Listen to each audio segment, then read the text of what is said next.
बिस्मिल्लाहिर्रहमानिर्रहीम। अस्सलाम वालेकुम। बोलो फरीद रईस के साथ।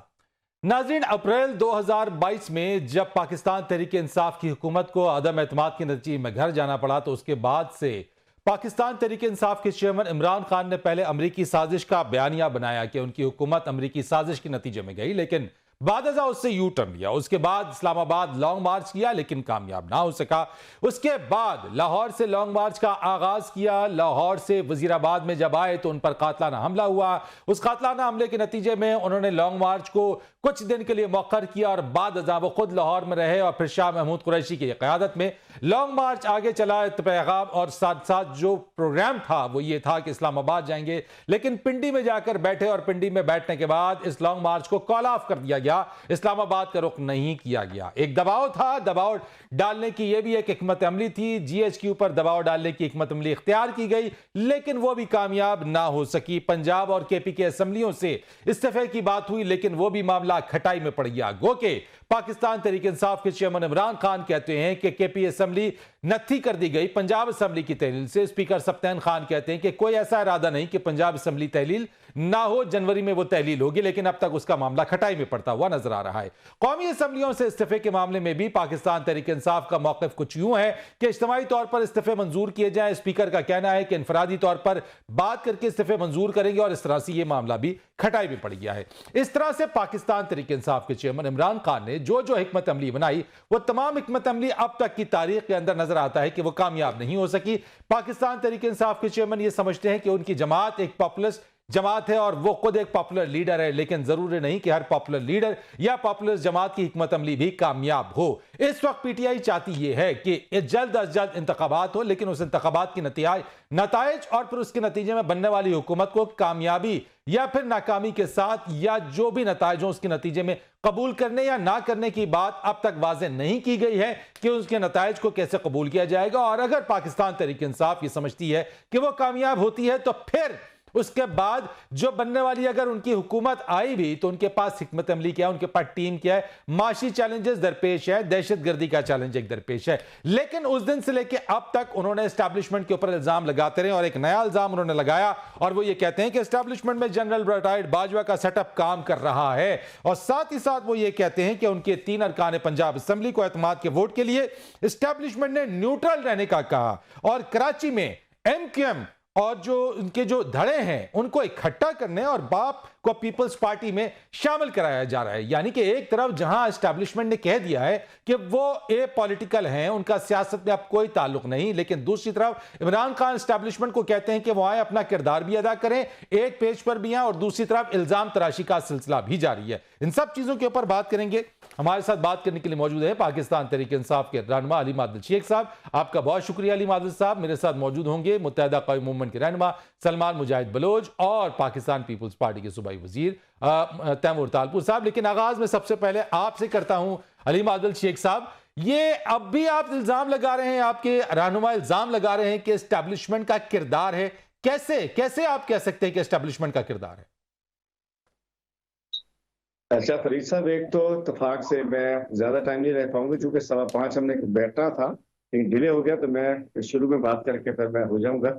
बात यह है कि स्क्रिप्ट आपने बड़ा जबरदस्त ड्राफ्टेड स्क्रिप्ट आपने पढ़ा है, मजेदार है, जबरदस्त है। बात आपने सवाल भी कर दिया, जवाब भी दे दिया, रिजल्ट भी दे दिया, माजी का बता दिया, नाकामियां मुस्तकबिल की नाकामियां भी बता दी। तो जब आपने रिजल्ट भी दे दिया तो मेरा ख्याल है कि सब कुछ तो आप कहेंगे, लेकिन मैंने रिजल्ट कोई दिया ही नहीं अलीम साहब। मैंने तो एक मंजरनामा जो चल रहा है मैंने उसको बयान किया, जवाब आपसे लूंगा मैं।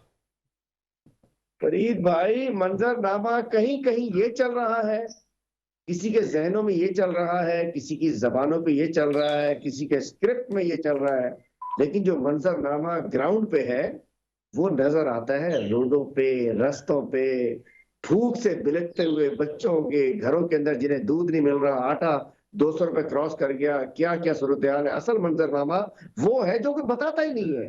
वो लगता है भूल गए आप सब लोग कि कभी आटा कितने का होता था, आज कितने का है, अंडा कितने का था, आज कितने का है, टमाटर कितने का था, आज कितने का है। लगता है सब अमन शांति सुकून है। बस यही मसला है कि इमरान खान ने इल्जाम लगा दिया। इमरान खान ने हकीकतों में बात की है, इमरान खान ने कोई इल्जाम नहीं लगाते। इमरान खान साहब आप कहते हैं कि आप ये समझ रहे हैं कि इस एस्टेब्लिशमेंट का मुल्क के किरदार लिए- अब भी है? मैं क्यों, आप मेरे मुंह में किस कैसे डाल रहे हैं? मुझे जवाब देने दीजिए प्लीज। आपने बात कर ली है, बड़ा लंबा इंट्रो दे दिया, मैं जवाब दे रहा हूं। मैं कहता हूं इमरान खान का पक्का स्टैंड है, जो कई दफा कह चुके, कि अफवाज पाकिस्तान और हमारे इदारे का मजबूत होना हमारे मुल्क के लिए बहुत जरूरी है, और हम उसको कभी भी कमजोर करना नहीं चाहेंगे। वो कहते हैं कि हम इंतजार कर रहे हैं, जो नई क्यादत आई है उनको वक्त दें, इंतजार कर रहे हैं कि जो बीच में मामला जो खराब हुए उनको ठीक किया जा सके। क्योंकि बहुत सारे पिछले जो ये रजीम चेंज ऑपरेशन है, उसमें जो जो किरदार सामने आए अब वो नहीं है। तो इमरान खान साहब नई क्यादत को उन्होंने वेलकम भी किया है, उन्होंने ये भी कहा कि हमने सुना है और हम चाहते हैं कि फौज मजबूत हो, हम चाहते हैं कि नई क्यादत को अपना टाइम मिले, और जो गलत फहमियां, जो मामला, जो इशूज, जो इल्जाम, जो कुछ है वो क्लियर हो जाए। नहीं, तो लेकिन ये बात तो ये है कि एक संगीन बात है ना। खान साहब ने जो बात कही है, एक तो खान साहब या आपकी जमात जनरल बाजवा पर तनकीद करती है, और उसके साथ वो कह रहे हैं कि एस्टैब्लिशमेंट में जनरल बाजवा का सेटअप काम कर रहा है। तो आपका इशारा किस तरफ है? क्या मौजूदा आर्मी की चीफ की तरफ आप इशारा कर रहे हैं, खान साहब इशारा कर रहे हैं? आपका इशारा हो सकता है, हमारा तो मौजूदा आर्मी चीफ के लिए इशारों में क्यों जा रहे हैं? उनके लिए क्लियर कह तो चुके हैं। फिर आप क्लियर बताएं ना कि इससे और क्या मतलब हम अखज करें कि एस्टैब्लिशमेंट में जनरल बाजवा का सेटअप काम कर रहे हैं, इससे हम क्या समझे? आप समझा दें। आपको क्यों बताऊं? जितना बताना है उतना समझ लीजिए। क्यों बताऊं? नहीं बताएं ना, आपको बताना पड़ेगा ना। आपके कायद ये बात कर रहे हैं तो आप बताइए। पड़ेगा। आप नहीं बता सकते, मैं डिक्टेट सवाल कर सकते हैं सिर्फ आप। तो मैं आप सवाल सिर्फ कर रहा हूं ना, सकते हैं, जवाब आप मुझे देना दीजिए। है। आप बताएं ना, आपने क्लियर सवाल करें ना करना उसे। है। अरे आप लोग माजरत के साथ सवाल करें सिर्फ। तो किसी सवाल ने ही तो इजाजत कर रहा नहीं दी हूं। कि आप मुझे अपनी मर्जी का जवाब दें। आप मैं सवाल ही सवाल कर रहा हूं कीजिए, जवाब आपसे। मैं दूंगा। बस सवाल कर दिए, जवाब मेरा लीजिए। जो मैं कह रहा हूँ, जो मैंने कह दिया, ये जो कह सकते हैं, वो क्या हो गया? अजीब, किस एजेंडे पे आप लोग चल रहे हैं? कहां लेके जा रहे हैं आप लोग? कोई एजेंडा नहीं है, सवाल के ऊपर अल्हम्दुलिल्लाह, सवाल मुल्क करना को चलने एजेंडा दें, तो नहीं है अलीम साहब, सवाल करना एजेंडा तो नहीं मुल्क है। को चलने दें। अल्हम्दुलिल्लाह हम बिल्कुल ठीक जा रहे हैं। पाकिस्तान की सबसे बड़ी मकबूल जमात का चेयरमैन इन इदारों को भी मजबूत देखना चाहता है। वो नए आर्मी चीफ से उम्मीद करता है कि इंशाल्लाह जो बीच में मामला खराब हुए थे वो सब ठीक हो जाएंगे। तो ये मुत्तहदा हमारी के धड़ों को कौन लाइन कौन है। इकट्ठा करा रहा है? जो कि खान साहब कह रहे हैं, बाप पार्टी को पीपल्स पार्टी में खान साहब जो कह रहे हैं, तो वो क्या, किसकी तरफ इशारा है उनका? देखिए जी, मेरा ख्याल है कि मुत्तहदा के धड़े इकट्ठे बिल्कुल करवाए जा रहे हैं, क्योंकि जितने इनके अंदर मामलात हैं ये खुद इकट्ठे हो नहीं सकते। और मैं समझता हूं कि कौम बहुत समझदार है, उन्हें पता है कौन इकट्ठे करा रहा है, कौन कौन इकट्ठे करा नहीं रहा करा रहा है? है। पीडीएफ एस्टैब्लिशमेंट तो ये पॉलिटिकल है, गैर सियासी है। अच्छे बात नहीं करा रहे होंगे, फिर ये पॉलिटिकल है तो नहीं करा रहे होंगे। हम तो नहीं कहा, कोई करा रहा है तो आप बता दीजिए, मुझे तो नहीं पता कौन करा रहा है। मैं तो आपसे पूछ रहा हूं, मैंने तो कहा ही नहीं है। आपके चेयरमैन कह रहे हैं कि बाप पार्टी के अंदर पीपल्स पार्टी में उनकी शमूलियत हो रही है, एमक्यूएम को इकट्ठा करा रहे हैं वो, तो बताइए ना। टाइम लीजिए मेरे चेयरमैन से, जो चेयरमैन ने कहना उससे पूछेंगे ना। जो मैं बात कर रहा हूँ उसकी मैं जवाब दूंगा। चेयरमैन से टाइम लीजिए, इंटरव्यू दीजिए, सवाल कर लीजिए। हर रोज लोग मिल रहे थे, आगे चले जाइए अगर मिलने दे आपको तो। आप बिल्कुल मैं जाइए तो इंटरव्यू सवाल कर लूंगा। लीजिए। मैंने इससे स्ट्रेट पहले भी सवाल। उनसे इंटरव्यू किया, और इससे पहले भी मैंने उनसे इंटरव्यू किया, उनके कंटेनर के ऊपर उनसे इंटरव्यू किया। जब बात हो रही थी इंतखाबात मांगने की, तो आपके चेयरमैन ने उस वक्त कहा था कि मैं उनसे इंतखाबात मांग रहा हूं जिनके पास पावर है, ताकत है। मौजूदा हुकूमत के पास कुछ भी नहीं है। बिल्कुल उनके पास ताकत थी, ये सब कुछ उन्होंने किया। उस वक्त में जो कुछ हुआ हुकूमत के, ये तो बेचारे गुलाम है अमेरिका के, यहाँ के बैठ गए हैं। आज भी मुल्क को बर्बादी के, तबाही के ले गए हैं। कहाँ इकॉनमी चली गई है, कहाँ डॉलर चला गया है। 200 रुपए डॉलर करने के लिए इसाक डार आया था, 260 के ऊपर मिल ही रहा साहब है। ये बता देना, बाप पार्टी के लोगों को पीपल्स पार्टी में वो खुद शामिल हो रहे हैं या उनको कराया जा रहा है? आप बता दीजिए। आप बताइए सर, मैं तो आपसे पूछ रहा हूं। मुझे तो नहीं पता कौन करा रहा है, मुझे तो नहीं पता। पता चल जाएगा, बता दूंगा। आप बताइए ना, मैं आपसे पूछ रहा हूं कौन करा रहा है। आपकी जमात कह रही है ना, आपके चेयरमैन कह रहे हैं। अभी नहीं पता, मैं चेयरमैन से पूछ के बता दूंगा। फिक्र क्या, अगली दफा रख लीजिए। अच्छा, तो आप खुद भी पीटीआई सिंध से आपका ताल्लुक है, आप खुद भी पीटीआई सिंध से ताल्लुक है। मुत्तहदा के धड़ों का इत्तेहाद आपके लिए परेशान कुन है? देखिए जी, 0 + 0 + 0 = 0। ये वो तमाम लोग हैं जो पहले इकट्ठे थे और अब ये इकट्ठे मिल जाए। और 239 पे NA 239 पे आमिर लियाकत साहब वाली सीट पर ये सब मिलकर लड़े, पीपल्स पार्टी और पीडीएम ने भी इनको इकट्ठा वो सपोर्ट किया। 13 जमातें इकट्ठी हों या 3 इकट्ठे हों, इंशाल्लाह इंतखाबात होंगे, ना ये 3 में रहेंगे ना ये 13 में रहेंगे, हमें कोई फिक्र नहीं है। हम अवाम के साथ कनेक्टेड हैं। आज इलेक्शन हो, कल हो, परसों हो, इंशाल्लाह पाकिस्तान अच्छा, तहरीक पीटीआई इंसाफ को एक कोई बड़ी फिक्र भारी नहीं है सिंध में अगर मुत्तहदा के धड़े आपस में मिल रहे हैं, जुड़ रहे हैं, बलूचिस्तान के अंदर अगर बाप पार्टी के लोग पीपल्स पार्टी में शामिल हो रहे हैं, तो आपके लिए फिक्र की कोई बात नहीं है, मैं ये समझूं, आप ये कह रहे हैं? हाँ हाँ, कोई किसी के मिलने पे, जुड़ने पे, इकट्ठे होने पे हमें कोई इतराज नहीं होता। कोई मिले अच्छी बात है, लोगों के मिलने पे खुशी होनी चाहिए, चूंकि कहीं अल्हम्दुलिल्लाह अब इन पीटीआई लोगों का की सफाया तो नहीं होने जा रहा है? जो मैंडेट कराची से आपको मिला था उसका सफाया तो नहीं होने जा रहा है कहीं? बात यह है कि कौओं के केसने से गांव नहीं उजड़ा करते। ये ख्यालात, ये सोच, ये ख्वाहिशात, ये सब दम तोड़ जाएंगे। इलेक्शन तो हो रहे थे, अभी 237 भी अभी करीब ही गुजरा है। कराची के दोनों इलेक्शन 239 में करीब गुजरा है, तो देख लेंगे सफाया। अगर आवाम ने करना होगा कर देगा, ना आप कर सकते ना मैं कर सकता हूँ। आवाम ने अगर सफाया करना होगा चले, सलमान मुजाहिद बलोच साहब, सर ये जो बात है, वैसे तो अलीम साहब ने कह दिया कि वो अपने चेयरमैन से पूछ के बताएंगे, लेकिन खान साहब तो ये कह रहे हैं कि जनाब मुत्तहदा के जो धड़े हैं उनको इकट्ठा कराया जा रहा है, आप खुद नहीं हो रहे। आप मुझे बताइए, ये बात दुरुस्त है या आप लोग खुद से इकट्ठे हो रहे हैं? ये नेचुरल, ये फितरी इत्तेहाद है? आउज़ुबिल्लाहिमिनश्शैतानिर्रजीम, बिस्मिल्लाहिर्रहमानिर्रहीम। बहुत शुक्रिया फरीद भाई, आपको व्यूअर्स को, दोनों मेरे साथियों को अस्सलाम वालेकुम। देखें फरीद भाई, मुत्तहिदा कौमी मूवमेंट पाकिस्तान एक सियासी जमात है और पिछले 35-40 सालों से अपनी सियासी जद्दोजहद कर रही है। उसका अपना एक परचम है, अपना एक इंतखाबी निशान है, अपना एक मंशूर है, अपना एक आइन है।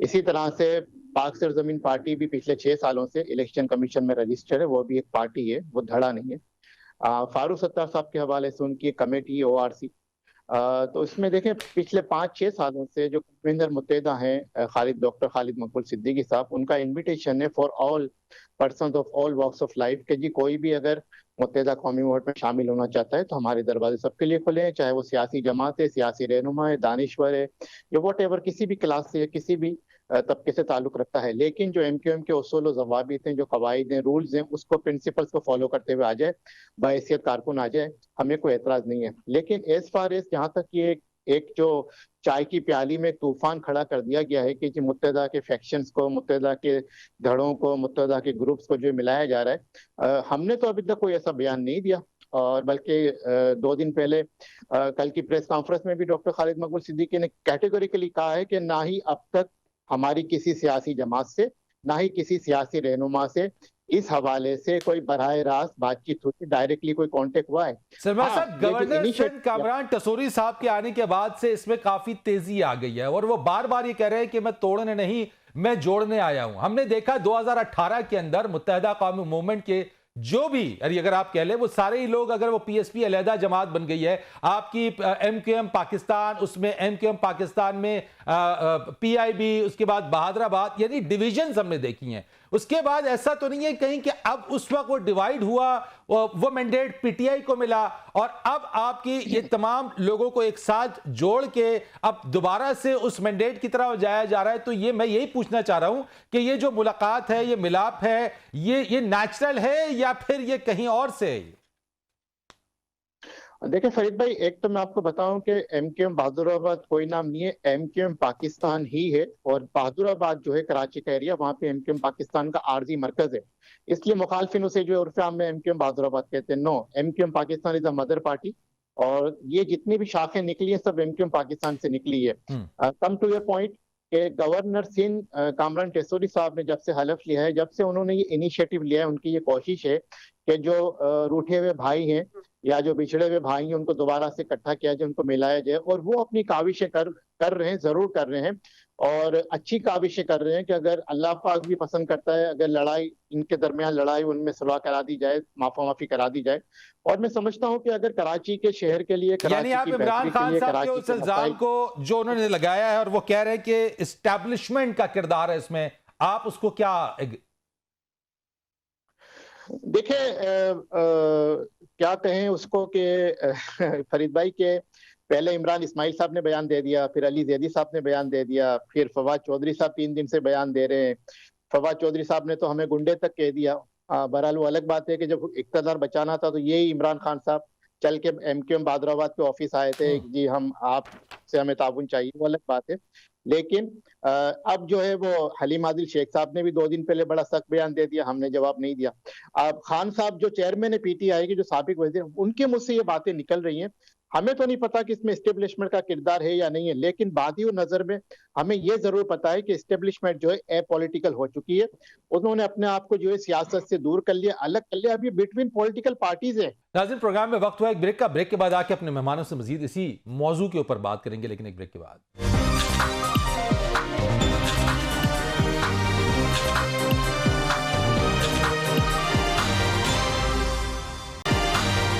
प्रोग्राम में आपको एक बार फिर खुशामदीद। पॉलिटिकल पार्टी से ठीक है, पॉलिटिकल फैसले पॉलिटिकल पार्टीज आपस में खुद कर ले। तैमूर तालपुर साहब, मैं आपकी तरफ आता हूं सर। MQM आपकी इस वक्त इत्तेहादी भी है सर, आपकी जो PDM की हुकूमत है उसकी इत्तेहादी है इस वक्त, आपके साथ वो खड़ी हो गई। PTI को उस वक्त छोड़ के आपके इस इत्तेहाद का हिस्सा बनी है। गवर्नर सिंध कामरान टसोरी इस मामले में क्या कह रहे हैं और जो बातें हो रही हैं उसको पहले मैं आपको सुनवाता हूं, देन मैं आपकी तरफ आता हूं सर। कि मैं इन दोनों के दरमियान एक ब्रिज का किरदार अदा करूं और मामलात को उस नहज पे ना जाने दूं जहां ना इत्तेफाकी अवाम के सामने आए, मीडिया के सामने आए। बंद कमरों में ही अवामी मसाइल को हल कर लिया। कामरान टसोरी, गवर्नर सिंध कह रहे हैं कि ये एक ब्रिज का किरदार अदा कर रहे हैं, बंद कमरों में ही मामलात आ जाए। लेकिन डॉक्टर खालिद मकबूल सिद्दीकी क्या कहते हैं और इत्तेहादी होने के बावजूद वो क्या, उनका जो लहजा है वो क्या बता रहा है, ये भी आपको दिखाते हैं। फिर तैमूर साहब आपकी तरफ आऊंगा। वजीर आजम साहब, इसी सूरत हाल में जिसमें हम गुजर रहे हैं, आपने इन्हीं सूरत हाल में इस्लामाबाद में अपने लिए तो इलेक्शन शेड्यूल के बाद भी अपने डिलिमिटेशन कर दिए, अपने हक में कर लिए, इंसाफ के तकाजों को भी पूरा किया हो गया होगा।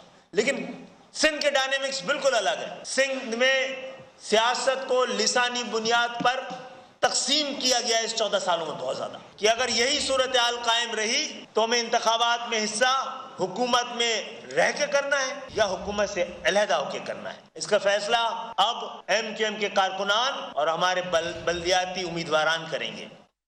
तैमूर तालपुर साहब, पहले तो मुझे यह बताइएगा कि बलूचिस्तान अवामी पार्टी के रहनुमा पीपल्स पार्टी में जो शामिल हो रहे हैं और साथ साथ दूसरी तरफ MQM को एक किया जा रहा है, उसकी कोशिशें हो रही है, मुख्तलिफ जितने भी अगर डिविजन्स थी भी, तो इन चीजों पर जो खान साहब का इल्जाम है कि जनाब एस्टैब्लिशमेंट, और एस्टैब्लिशमेंट कहती है कि वो अपॉलिटिकल है, तो खान साहब के इस बयान पर आप क्या रद्द-ए-अमल देंगे? पहले तो मैं आपसे ये जानना चाहता हूं कि ये सब कुछ जो हो रहा है ये फितरी है या ये कहीं से हवा चल पड़ी है? बिस्मिल्लाहिर्रहमानिर्रहीम, बहुत बहुत शुक्रिया फरीद साहब। मैं समझता हूँ ये जो आज आप देख रहे हैं बाप पार्टी के रहनुमा या इंडिपेंडेंट जो बलूचिस्तान के हैं वो पाकिस्तान पीपल्स पार्टी में शमूलियत करें, ये अभी की बात नहीं है, बड़े अरसे से बातें चल रही हैं। प्रेसिडेंट जरदारी के रूट्स जो हैं वो बलूचिस्तान में हैं और बड़े उनके अच्छे ताल्लुकात वहाँ के सारे कबायली सरदारों के साथ, पीरों के साथ हैं, तो वो हमेशा से रब्ते में थे और बड़े अरसे से ये बातचीत चल रही थी जो आज आप देख रहे हैं। टाइमिंग बड़ी इंपॉर्टेंट है, वैसे किस्म का भी टाइमिंग बड़ी इंपॉर्टेंट है। टाइमिंग हमेशा इंपॉर्टेंट होती है फरीद भाई, टाइमिंग हमेशा इंपॉर्टेंट होती है। Timing is very important. यही मैं आपसे पूछना चाह रहा हूं, मुझे कोई अंदर की खबर तो बताए ना जरा तैमूर साहब। देखिए, मैं तो आपको बता रहा हूं ना, मैं आपके साथ हूं कि भाई टाइमिंग हमारे जहन में होते हैं और जरदारी साहब जो है 10 साल आगे की सोच रखते हैं। अल्हम्दुलिल्लाह हम आज का सोच रहे होते हैं आज क्या होना है और कल क्या होना है, उनके पास पूरी फ्यूचर लाइन ऑफ एक्शन बनी हुई होती है। सोच अल्हम्दुलिल्लाह बहुत आगे की है। तो अभी आप बहुत से नए इत्तेहाद भी देखेंगे, आप KPK में बड़ी चेंजेस देखेंगे, आप पंजाब में बहुत बड़ा एक चेंज देखेंगे। जब से जरदारी साहब पंजाब में एक्टिव हुए। अच्छा, यानी आप कह रहे KP में भी चेंज आने वाला है और पंजाब में भी चेंज आने वाला है। जिस दिन इमरान खान ने अनाउंस कर दी डेट इस असेंबली को तोड़ने की, KPK की, उसी दिन 12 घंटे के अंदर आपको बड़ी जबरदस्त खबरें देंगे। बल्कि आपके अपने चैनल न्यू पर चल रही होगी ब्रेकिंग न्यूज जरदारी साहब के केयर ऑफ से कि एक बहुत बड़ा धड़ा जो है फलाने फलाने नामों का जरदारी साहब के साथ शमूलियत कर रहा है और एक धड़ा जो है PTI का अपना PTI के खिलाफ हो जाएगा। बड़ी चीजें लाइन अप हुई हैं, आपको पता ना, हमने बड़ी लंबी सोच रखी है। अच्छा, यानी आप ये कह रहे हैं कि KPK के अंदर भी एक धड़ा बन गया है, यानी PTI का जो पीपल्स पार्टी में शमूलियत इख्तियार करेगा।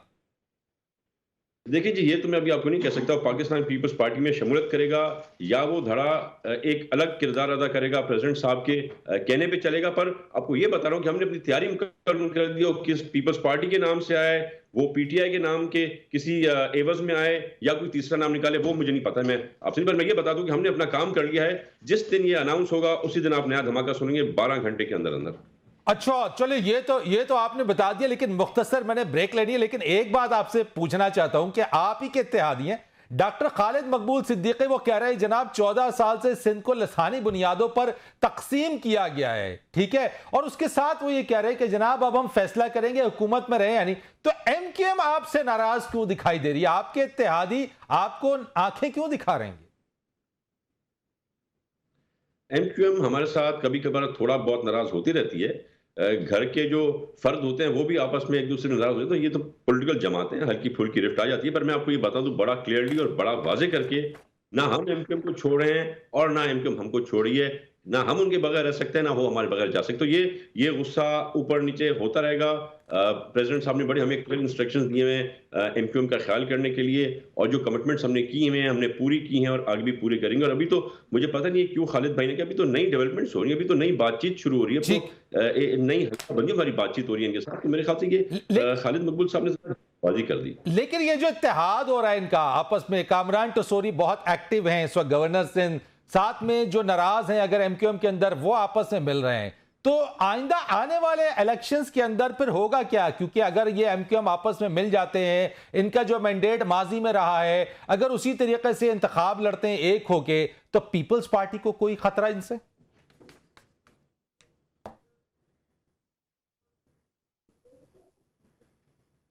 तैमूर साहब देखें फरीद भाई, बेसिकली हमारा जो अंडरस्टैंडिंग है बड़ी क्लियर है।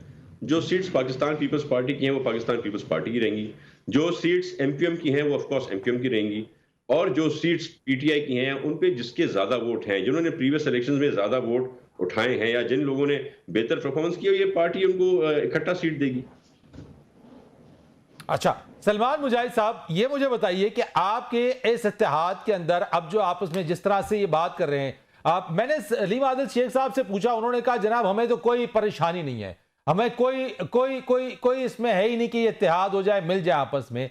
तो ये आपस में मुलाकात और मिलने का जो सिलसिला और एक हो जाने का, तो ये मुझे बता दें कि मुस्तफ़ा कमाल साहब, उनकी पार्टी, बाकी तमाम लोग अब एक मुत्तहदा कौमी मूवमेंट हम दोबारा से देखने के लिए जा रहे हैं? देखें फरीद भाई, बिल्कुल अगर ऐसा होता है तो मैं समझता हूं कि शहर कराची के लिए और सिंध के शहरी इलाकों के लिए, हैदराबाद के लिए बड़ा अच्छा जेस्चर होगा, बहुत अच्छा साइन होगा।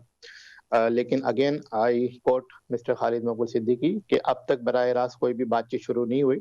जब कोई राब्ता करेगा, कोई आने की ख्वाहिश का इजहार करेगा, तो बिल्कुल इन मामला को कंसीडर किया जाएगा और राब्ता कमेटी में ले जाया जाएगा। लेकिन अभी मेरे भाई तैमूर भाई ने जो बातें की है, तैमूर भाई हमेशा टॉक शो में यही बातें करते कि जी हम एमक्यूएम को अकोमोडेट करेंगे, एमक्यूएम के साथ हमारा पॉजिटिव रवैया, सारे उनके जो भी मुतालबातें पूरे किए जाएंगे। लेकिन आज 8 से 10 माह का अरसा गुजर गया, और जिस तरह से कल डॉक्टर खालिद मकबूल सिद्दीकी ने अपनी प्रेस कॉन्फ्रेंस में कहा कि इस हुकूमत में आने का सबसे बड़ा जो नुकसान हुआ है, कोलेटरल जो डैमेज हुआ है, वो एमक्यूएम पाकिस्तान का, और ये बात उनको बता दी गई थी जो जामिन थे। लेकिन हमारे 2 मायदे हुए थे, एक नून लीग के साथ हुआ था फेडरल के लिए, और एक पीपल्स पार्टी के साथ हुआ था सूबे के लिए। हम मांग क्या रहे हैं? हम एमक्यूएम अपने लिए कुछ नहीं मांग रही, एमक्यूएम कोई वजारतें नहीं मांग रही, एमक्यूएम कोई सफारतें नहीं मांग रही।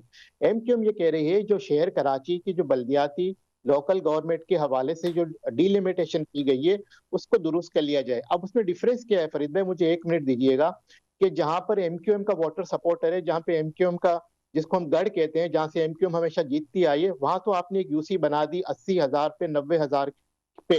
और दूसरी तरफ आपने जो पीपल्स पार्टी के, जहां पे उनको ये है कि ये हमारे इलाके, वहां आपने यूसी बना दी 30,000 पे, 25,000 पे, 35,000 पे।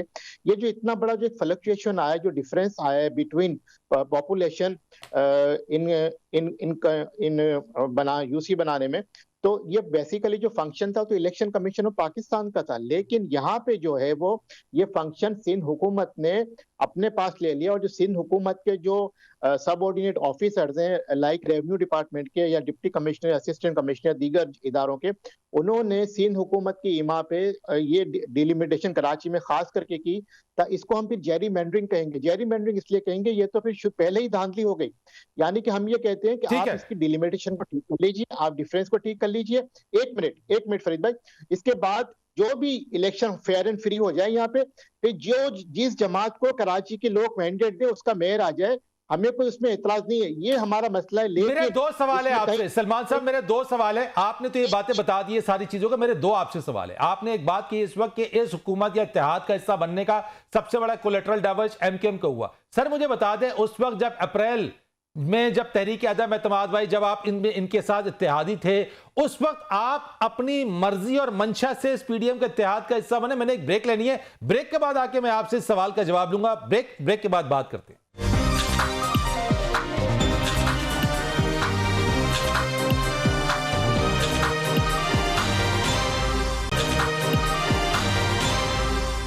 में खुशामदीद आपको कहते हैं। फरदौस शमीम नकवी साहब ने हमें ज्वाइन किया, आपका बहुत शुक्रिया सर। आपकी तरफ में आऊंगा, लेकिन सलमान साहब आपसे मेरा सवाल कि उस वक्त आपने पीटीआई को अपनी मर्जी और मंशा के मुताबिक छोड़ा था या आप पर उस वक्त दबाव था?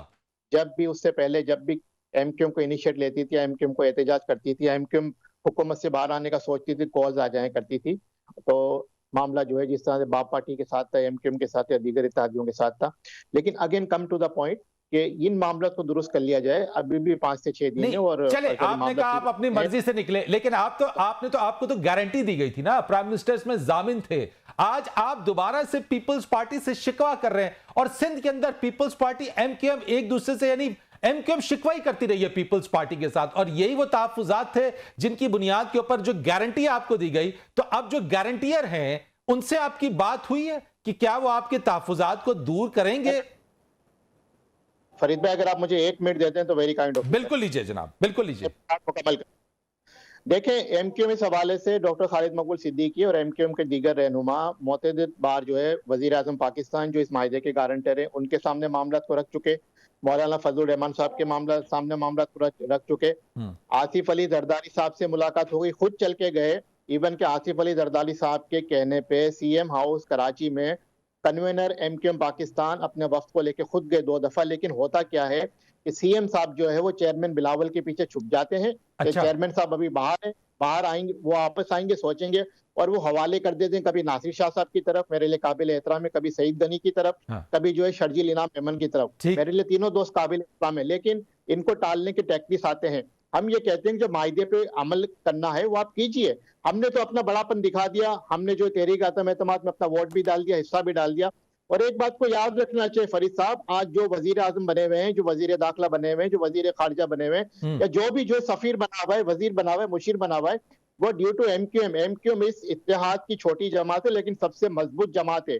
अगर एमक्यूएम निकलती है तो ये हुकूमत कल धड़न तख्ता हो जाएगी, लेकिन हम उसमें नहीं जाना चाहते। निकलने का इरादा है कोई सलमान साहब? निकलने का इरादा है कोई अब? क्योंकि आपको तो कोलैटरल डैमेज हुआ है बहुत ज्यादा।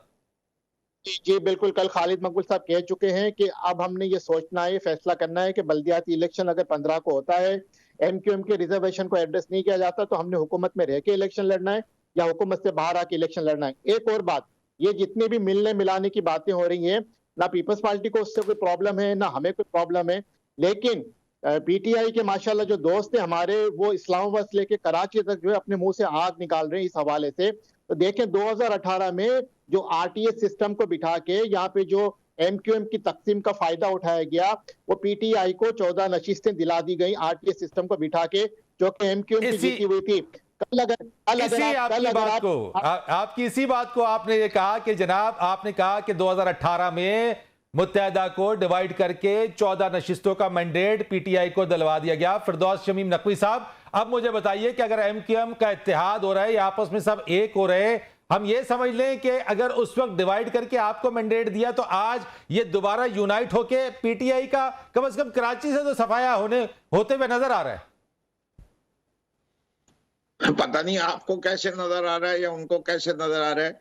भाई, अभी ये जो इलेक्शन हुआ महमूद मौलवी साहब का, जिसके अंदर मोईद अनवर साहब लड़े थे, 13 जमातों की सपोर्ट के साथ खड़े थे, उसमें क्या नतीजा आया था? सारी जमातें मिलके भी महमूद मौलवी से आधे वोट लिए, चलो वो भी छोड़ दो, वो तो फ्लैश इन द पैन हो गया। उसके बाद कोरंगी का चेयरमैन नैयर लड़े, नैयर रजा साहब, उनको पड़े 14,000 वोट, पीटीआई को पड़े 58,000 वोट। तो वो भी 2018 के इलेक्शन की तरह आरटीएस पे हुआ था। कमाल की बातें करते हैं मजबूर कौमी मूवमेंट वाले। अच्छा, इससे कि ये मजबूर कौमी मूवमेंट जो है अपनी मजबूरियों के साथ पता नहीं कब से जी रहे हैं, ना इनको ये पता चलता है ये रिप्रेजेंट किसको कर रहे हैं। ये अब महाजिरों ने फैसला कर लिया है कि इत्तेहाद हो हमें गए ना, एक हो रहे हैं, एक होने जा रहे हैं। अरे वो पहले तो मैंने अभी आपको क्या बताया था, ना 3 में ना 13 में, वो 13 मिलके भी नहीं हरा सके थे दोनों हलकों में। लेकिन फरदौस साहब, ये तो बात अब सामने आ गई कि उस वक्त आपको सपोर्ट थी, आपकी जमात को सपोर्ट थी, बाजवा साहब ने आपकी जमात को सपोर्ट किया, उस वक्त आपको मैंडेट मिला, आपको कामयाबी मिली, आपको हुकूमत मिली। ये बात तो अब सामने आ गई है, खुलकर सामने आ गई है। जी देखिए, बड़ी वाज़ेह है, जब भी एक पार्टी जिसको कंप्लीट मेजॉरिटी नहीं मिलती, उसको ये देखना पड़ता है कि वो किन को दावत दे कि हमारे साथ मिल जाए। हमारे सामने जो जमातें थी उसके अंदर हमने इत्तेहाद के लिए पीपल्स पार्टी और पीएमएलएन से एमक्यूएम को बेहतर समझा, इसलिए हमने उनको दावत दी, उन्हीं ने वो दावत कबूल की। अगर उनके पास टेलीफोन आए थे और उस पर की थे तो फिर उनको नाम मजबूर कौमी मूवमेंट बिल्कुल सही है, और अगर वो अपनी मर्जी से आए थे तो फिर बिल पास कराने के लिए खान साहब भी उन्हीं की मदद लेते थे। वैसे जब आपको बिल पास कराना होता था तो खान साहब भी उन्हीं को मदद लेते थे। खान साहब भी बहुत मजबूर थे, वो पूरे अपने 3.5 साल दौरे हुकूमत के अंदर मजबूर रहे। वो किसी चीज में उनका जोर नहीं चलता था, एहतसाब में उसका जोर नहीं चलता था, किसी चीज में जोर नहीं चलता था। फरदौस साहब, हाथ में कुछ नहीं था। अगर आप देखिए, असूल एक चीज है एंकर के लिए, पहले एक जवाब मुकम्मल होने दें, उसके बाद आप दूसरा सवाल पूछेंगे, मैं जरूर जवाब दूंगा। अगर आप ये कहते हैं जी आप अपना जवाब शॉर्ट कीजिए, मैं वो भी करने की कोशिश सर आपके सवालात लेकिन में बहुत सारे जवाबात हैं, बहुत सारी चीजें जिस पे मैं दोबारा सवाल करने पे मजबूर हूं। अच्छा भाई, अगर आप बोलने नहीं देना चाह रहे तो आप जो कहे मैं खामोश नहीं सर, आप बोले मैं फिर तैमूर साहब की तरफ आता हूं। बोले, शॉर्ट कंप्लीट करें, मैं तैमूर साहब की तरफ आऊंगा। जी मैं बड़े वाजे तौर पे कहता हूं कि आज भी एमक्यूएम ने किन चीजों पे अप्रैल के अंदर शामिल हुए थे उस जमात में कि बल्दियाती निजाम के कानून को तब्दील करेंगे, कर लिए, मान ली पीपल्स पार्टी ने। कितनी मुश्किल से गवर्नर मिला इनको, एडमिनिस्ट्रेटर लगे भी और इलेक्शन कमीशन ने उसको गलत भी कह दिया। तो ये अब पता नहीं कहां जा रहे हैं, ये किधर जुड़ जाए। इन्होंने कराची वालों का कितना बोरीबंद लाशें दोबारा लाना चाहते हैं। आप मुझे बता दें तैमूर साहब कि एमकेएम के आपस में मिलना और फिर साथ साथ जो इनके तहफ्फुज़ात उसको दूर करने के लिए कुछ आपके पास हिकमत अमली है, क्या करने जा रहे हैं?